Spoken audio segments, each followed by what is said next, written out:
Halo semuanya, balik lagi di Bedah Taktik kita. Kali ini kita bakal ngomongin laga Perancis lawan Irak yang berakhir 3-0. Jujur aja, ini bukan cuma soal skor telak, tapi ada masterclass taktik di sana, plus malam yang super bersejarah buat seorang Kylian Mbappe. Gak usah basa-basi lagi, langsung aja kita bedah tuntas pertandingannya, yuk! Oke, coba bayangin ini, 2 jam 10 menit. Nggak, itu bukan durasi pertandingannya, tapi waktu tunda pas jeda turun minum. Gila kan? Laga ini beneran di stop karena ada badai petir super parah di sekitar stadion. Buat kalian yang ngerti bola pasti tahu, nunggu 2 jam lebih di ruang ganti itu bisa ngancurin momentum tim manapun. Fokus buyar, otot udah mulai dingin, tapi hebatnya, cuaca se-ekstrem itu ternyata sama sekali nggak bisa ngeredam agresivitas serangannya Prancis. Nah, kuncinya tuh ada di sini. Efisiensi brutal dari Les Blues. Mereka bener-bener tampil kayak badai sungguhan di atas lapangan. Dominan banget. Mereka sama sekali nggak ngasih ampun di sepertiga akhir pertahanan lawan. Gangguan jeda badai tadi? Lewat. Sebagai analis, ngeliat tim yang tetap bisa nahan struktur formasi dan fokus setelah interupsi masif tuh bener-bener luar biasa. Sang pelatih jelas ngerti gimana caranya ngejaga mental pemain tetap tajam. Pantes aja, mereka mulus ke babak 32 besar dengan 2 kemenangan beruntun. Biar lebih kebayang, kita lihat alur pertandingannya nih. Prancis itu udah ngegas dari menit awal. Baru jalan 14 menit, Mbappe udah bikin gol pembuka lewat umpan 1-2 yang cantik banget bareng Michael Olise. Terus setelah jeda 2 jam lebih tadi, bukannya kendor, mereka malah makin buas ngunci laga di babak kedua. Menit ke-54, Mbappe nyekor lagi manfaatin blunder lawan. Nggak lama habis itu, menit ke-66, giliran Ousmane Dembélé ngelepasin tendangan rendah yang mematikan. Bener-bener dominasi dari awal sampai akhir dan eksekusinya super klinis. Sekarang kita omongin soal angka 100. Ini bukan sekedar angka, tapi pencapaian yang benar-benar fenomenal. Kylian Mbappe resmi mencatatkan caps ke-100 buat timnas senior Prancis. Dia jadi pemain ke-10 yang bisa nembus tonggak sejarah ini buat negaranya. Tapi yang bikin merinding, dia ini pemain termuda yang pernah ngelakuinnya. Usianya baru 27 tahun 184 hari loh. Coba bayangin, main di laga ke-100, pakai ban kapten, terus nyetak 2 gol di turnamen sebesar Piala Dunia. Wah, ini sih naskah yang cuma bisa ditulis sama pemain bermental juara. Coba kita bedah sedikit evolusi taktiknya Mbappe belakangan ini. Kalau kita perhatiin, dari 13 gol pertama dia di Piala Dunia, cuma 1 loh yang dicetak dari luar kotak penalti. Dulu tuh dia murni kayak predator di dalam kotak. Tapi lihat sekarang, dari 3 gol terakhirnya di turnamen ini, 2 diantaranya dari luar kotak penalti. Termasuk gol cakepnya ke gawang era kemarin yang sempat nepes ujung jari kiper Ahmad Basil. Dia bahkan sempat mau nyetak gol spektakuler dari tengah lapangan. Evolusinya luar biasa, dia makin matang, jangkauan tembakannya makin jauh. Bikin bek lawan pasti bingung banget, ini orang bakal nusuk ke dalam apa langsung nembak dari jauh kan? Konsistensi gila, ini bikin Mbappe masuk ke jajaran elit yang super eksklusif. Kita ngomongin soal pemain yang bisa nyetak minimal 2 gol dalam 3 laga Piala Dunia berturut-turut. Kalian tahu nggak? Sepanjang sejarah panjang sepak bola, cuma ada 4 orang yang bisa ngelakuin ini. Sandor Kocsis di tahun 54, Guillermo Stabile di edisi perdana tahun 1930, dan luar biasanya, 2 orang lainnya ngelakuin itu di turnamen tahun 2026 ini.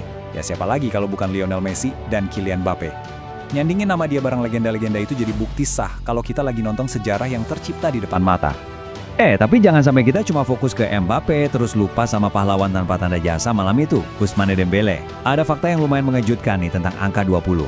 Ternyata butuh 20 penampilan di turnamen besar buat seorang Dembélé, yang 13 diantaranya terjadi di Piala Dunia, untuk akhirnya bisa pecah telur nyetak gol pertama. Wah, kebayang gak sih seberat apa beban dan tekanan psikologis yang dia bawa tiap kali turun ke lapangan buat negaranya di level ini.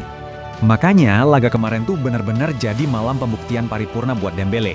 Dia nggak cuma ngakhirin puasa golnya yang panjang, tapi kontribusinya secara keseluruhan vital banget.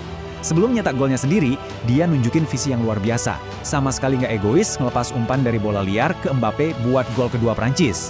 Terus pas gol ketiganya, wah ini gila. Setelah tembakannya sempat kena sisi luar jaring sebelumnya, dia ngerespon dengan memutar badan dengan cepat dan ngelepasin tembakan rendah yang sukses naklukin kiper Basel. Bener-bener kelegaan yang luar biasa dan murni performa winger kelas dunia. Oke, sekarang kita putar sudut pandangnya dan lihat apa sih yang salah dari lini belakang Irak. Kalau ngomongin awal babak kedua, jujur aja itu adalah bencana taktikal buat mereka. Di sepak bola modern, build up play dari belakang itu emang lagi ngetren banget dan kelihatan elegan. Tapi laga ini ngingetin kita semua betapa berbahayanya taktik itu kalau dilakuin dengan ragu-ragu, apalagi lawannya tim yang rajin ngepres rapat dan tinggi kayak Prancis. Sayangnya Irak jadi tim pertama yang lengah dan ngelakuin kesalahan fatal justru setelah jeda istirahat panjang tadi. Coba kita bedah anatomi blendernya layaknya di papan taktik nih ya. Langkah pertama, ada tendangan gawang pendek dari Zaid Tahsin. Masalahnya, operannya ini dipukul terlalu kencang. Langkah kedua, bola meluncur deras ke arah kiper Ahmad Basil, yang kelihatannya sama sekali belum siap.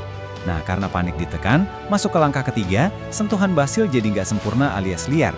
Ya udah, bola lepas langsung disambar sama Dembele, terus dia kasih asis gampang deh buat Mbappe. Ini contoh nyata banget gimana satu aja keputusan operan yang buruk di area pertahanan tuh bisa langsung dihukum tanpa ampun. Biar makin jelas, kita bisa lihat data yang nunjukin betapa rapuhnya struktur pertahanan Irak di turnamen ini. Sejauh ini di Piala Dunia 2026, kalau kita ngomongin murni error atau kesalahan fatal yang berujung langsung ke gol lawan, Irak udah bikin 3 kali. Mereka ada di urutan kedua, persis di bawah Tunisia yang nyatetin 5 kesalahan. Fakta kerasnya sih, kalian benar-benar nggak akan bisa bertahan lama di kompetisi level elit ini kalau terus-terusan ngasih gol gratis dan nyiptain masalah buat diri sendiri kayak gitu. Terus apa dampaknya kekalahan telak 3-0 ini buat Irak? Kabar buruknya, mereka sekarang benar-benar ada di ujung tanduk. Ujian pamungkas udah nunggu di depan mata. Mereka dihadapkan ke situasi hidup mati, alias wajib menang ngelawan tim kuat Senegal di pertandingan grup terakhir. Kalau mau punya secercah harapan buat lolos minimal sebagai peringkat ketiga terbaik, nggak ada opsi lain selain raup 3 poin penuh. Walaupun mereka sempat ngasih perlawanan sedikit lewat sundulan Ali Al-Hamadi habis water break, tapi lini belakang mereka ini mutlak harus dievaluasi total kalau mau selamat. Nah, sekarang kita balik lagi ke Perancis, khususnya ke sang bintang utama, Mbappe. Kemenangan kemarin bikin persaingan rekor individu makin panas. Coba perhatian persaingan pencetak gol terbanyak Piala Dunia sepanjang masa ini. Awal minggu ini aja, Lionel Messi baru bikin heboh karena mecahin rekor dengan 18 gol. Tapi Mbappe terus nempel ketat di belakangnya loh. Tambahan 2 gol memantikan ke gawang Irak bikin koleksi gol Mbappe nambah jadi 16, sejajar sama legenda Jerman Miroslav Klose. Persaingan menuju puncak sejarah ini benar-benar makin seru, dan ini ngebawa kita ke satu pertanyaan besar untuk nutup analisis kita hari ini. Gini, usia Mbappe kan baru 27 tahun nih, terus Prancis sudah pasti lolos ke fase gugur, artinya masih ada beberapa laga lagi tersisa. Pertanyaannya, mungkinkah dia ngejar atau bahkan ngancurin rekor 18 gol milik Lionel Messi sebelum turnamen 2026 ini kelar? Dia cuma butuh 3 gol lagi loh. Dengan efisiensi sebrutal yang dia tunjukin hari ini, jujur aja, kayaknya sih itu sangat mungkin terjadi. Gimana menurut kalian? Pastiin kalian nggak kelewatan nonton laga fase gugurnya ya, karena sejarah besar sepak bola lagi ditulis ulang di depan mata kita. Makasih udah mampir, terus asah pemahaman taktik kalian dan sampai ketemu di bedah taktik kita yang berikutnya.